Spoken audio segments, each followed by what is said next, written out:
Je fais partie des personnes qui ont fait le diagnostic de notre administration. Et là, on s'est rendu compte que l'administration béninoise est ankylosée. Elle ne bouge pas. Qu'elle est corrompue, qu'elle est même gangrénée. Où il y a l'impunité, où il n'y a pas la méritocratie. Conséquence, quand c'est comme ça, mais rien ne bouge, rien ne fonctionne. Ce n'est même pas à cacher. C'est des choses déjà diagnostiquées qui existaient.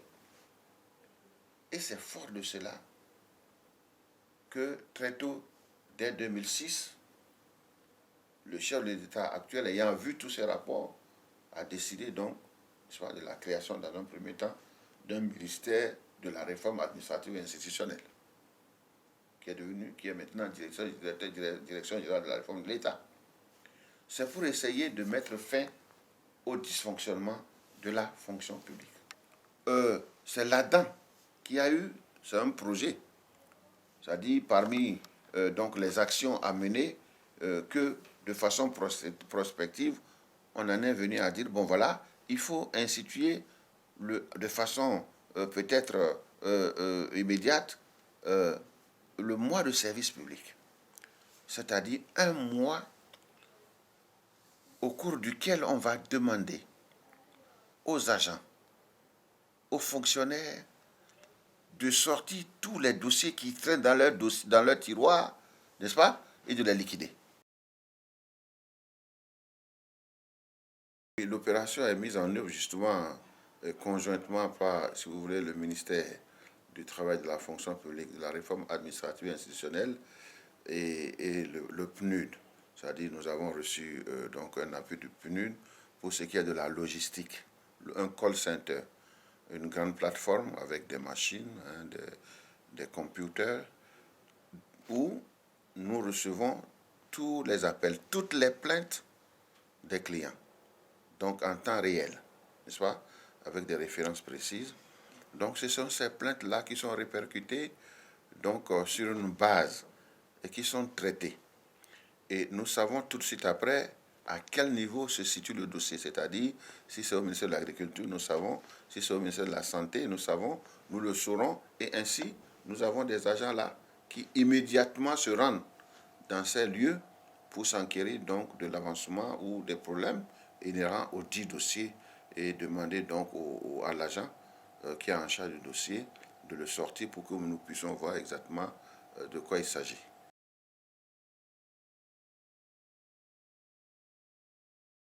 Extrêmement innovante, c'est-à-dire que moi je suis très fier d'être là aujourd'hui parce que de par le passé, c'était un peu plus compliqué. Il y avait effectivement la plateforme, n'est-ce pas?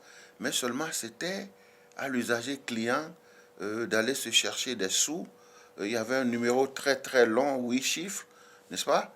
Il allait se chercher des sous, s'acheter des crédits, aller téléphoner. Vous voyez, non? Donc ça ralentissait en réalité l'élan de nos usagers clients. Mais depuis que je suis arrivé, on a eu une chance extraordinaire grâce au dynamisme donc, du ministre du Travail et de la fonction publique, de la réforme administrative et institutionnelle. Nous avons obtenu un numéro magique, le numéro 135, qui est un numéro vert, qui est gratuit sur toute l'étendue du territoire. C'est une de nos fiertés.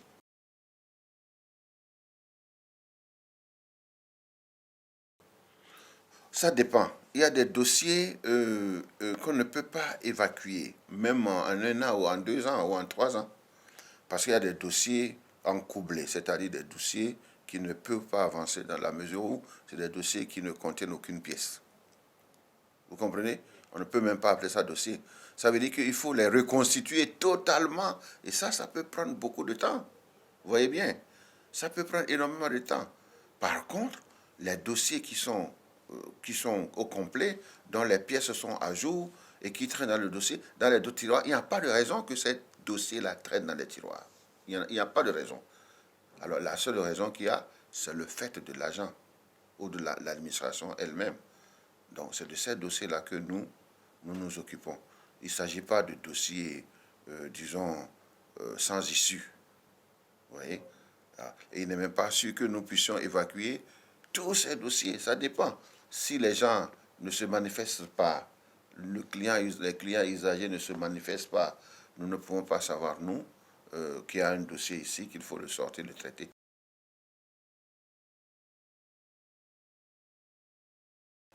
Ah non, non, non, ce n'est que, disons, un début de solution. C'est un début de solution. C'est-à-dire que ça, c'est une solution ad hoc. Mais à terme, il va falloir, et c'est ça, j'anticipe un peu, il va falloir trouver un mécanisme permanent de traitement de ces genre. C'est-à-dire, au lieu que ce soit un mois, que nous en arrivions donc à avoir une plateforme permanente où n'importe quel usager, à n'importe quelle heure et n'importe quel jour, peut appeler pour dire voilà, monsieur, j'ai tel dossier de pension, j'ai tel dossier d'avancement, j'ai tel dossier de promotion, j'ai tel dossier de réclassement, à tel niveau, depuis tel nombre de jours, tel nombre de mois, ça n'avance pas. Alors ça nous permettrait, en réalité, d'agir immédiatement et de régler le problème.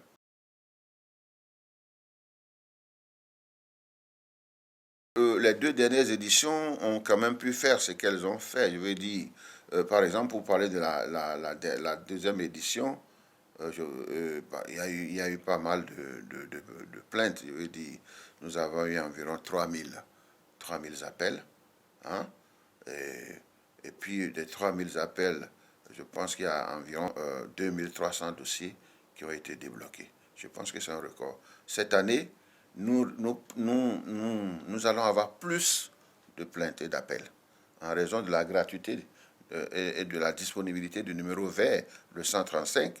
Et ça nous permettra alors d'ailleurs d'avoir plus de traitement de dossiers, n'est-ce pas?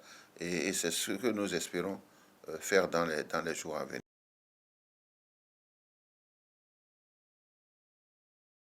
Il y a un peu de tout. Dites-vous que nous n'organisons pas le mois de service public seul, hein. Nous l'organisons avec toutes les autres structures de l'État, tous les ministères. Toutes les structures sont informées de notre intention. Nous demandons à tous les chefs de service, à tous les directeurs, n'est-ce pas, de secouer leur tiroir, de sortir tous les dossiers en instance, n'est-ce pas, de voir ceux qui sont en train d'être traités, ceux qui sont en voie de traitement, ceux qui ne pourront pas être traités, en raison donc d'une défaillance quelconque. Donc ils sont prêts.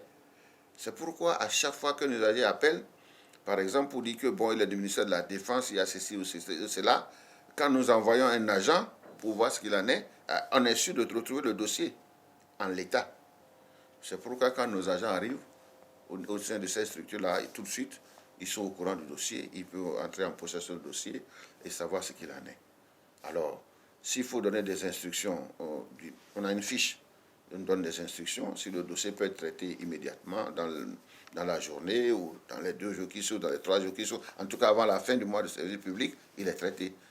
Alors, celui qui ne peut pas l'être, c'est en raison donc d'une défaillance quelconque, on demande donc à l'usager client de compléter son dossier, d'apporter telle pièce.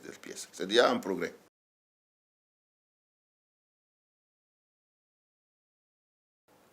Ah non, ce n'est pas que on le leur rappelle. Ce n'est pas qu'on le leur rappelle. Il y en a qui sont condamnables, hein. Vous savez très bien pourquoi, n'est-ce pas? Parce que peut-être que, bon, pour raison de motivation, et puis tout ce qu'on a connu. Donc je pense qu'il y a un peu de tout. Il y a tous les facteurs psychologiques, tous les facteurs économiques, tous les facteurs sociaux et culturels qui sont un peu au sein de notre administration, qui font que un dossier peut être bloqué, ne pas avancer, ou qu'un dossier, par exemple, peut aller encore beaucoup plus vite. Donc il y a tous ces facteurs. Mais notre objectif, l'idéal pour nous, à la direction générale de la réforme de l'État, c'est d'en arriver à la dépersonnalisation de notre administration, à terme. Ça veut dire quoi? Ça veut dire faire en sorte que l'usager client et l'agent n'aient plus tellement d'interface directe. C'est-à-dire par l'introduction des TIC, ailleurs déjà c'est fait. Ou par exemple, pour faire votre passeport, vous n'avez pas besoin d'aller croupir à la mairie ou à la préfecture. Depuis chez vous, vous faites une application. Et puis dans les minutes ou dans les heures qui suivent, vous avez votre passeport ou votre carte d'identité.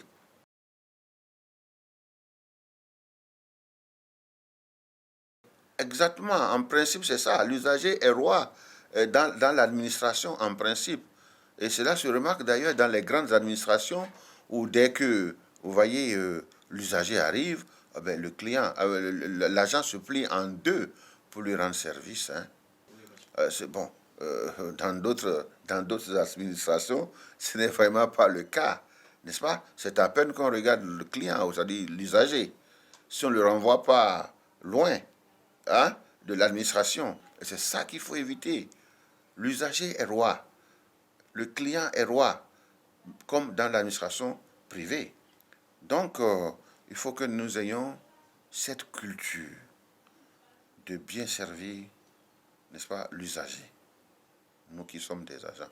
Parce que nous sommes payés pour ça, non? Chaque mois, nous sommes payés pour bien servir les usagers clients, pour bien faire. Mais si nous sommes payés et que cette personne-là qui fait qu'on nous paye, elle n'a aucune considération pour nous, mais ça n'a plus de sens. Il y en a qui n'ont toujours pas encore compris, qui sont des fonctionnaires, hein, qui doivent servir donc l'usager client. Mais il y en a qui pensent peut-être même qu'ils sont venus là pour se servir et non servir l'autre. C'est là le paradoxe.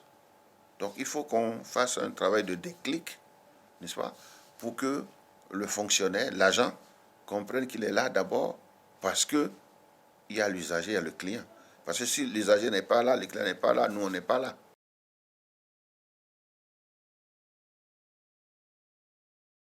Fier, oui, en partie, non. Oui, parce que hein, l'administration béninoise regorge de cadres pointus. Partout où vous allez, vous le remarquerez, partout dans le monde.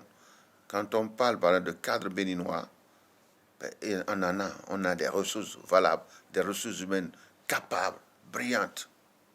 Ça, c'est ma fierté. Mais je peux dire aussi que de temps en temps, il y a l'antipode. Hein. Il y a des gens brillants, capables, tout, mais qui ne veulent rien faire. N'est-ce pas? Ou bien qui ne veulent rien faire pour les autres, mais qui veulent tout faire pour eux-mêmes. Ça, ce n'est pas bien. Là, je ne peux pas dire que je suis fier. Mais soyons quand même heureux que le Béninois ait moyen, ait une éducation qui lui permette vraiment de faire face à beaucoup de situations. Je ne sais pas si tel va être le cas donc d'ici 15-20 ans avec les résultats scolaires auxquels nous assistons depuis quelque temps. Mais pour l'instant, je peux dire que je suis fier de nos fonctionnaires, mais peut-être pas totalement de la façon dont fonctionne notre administration.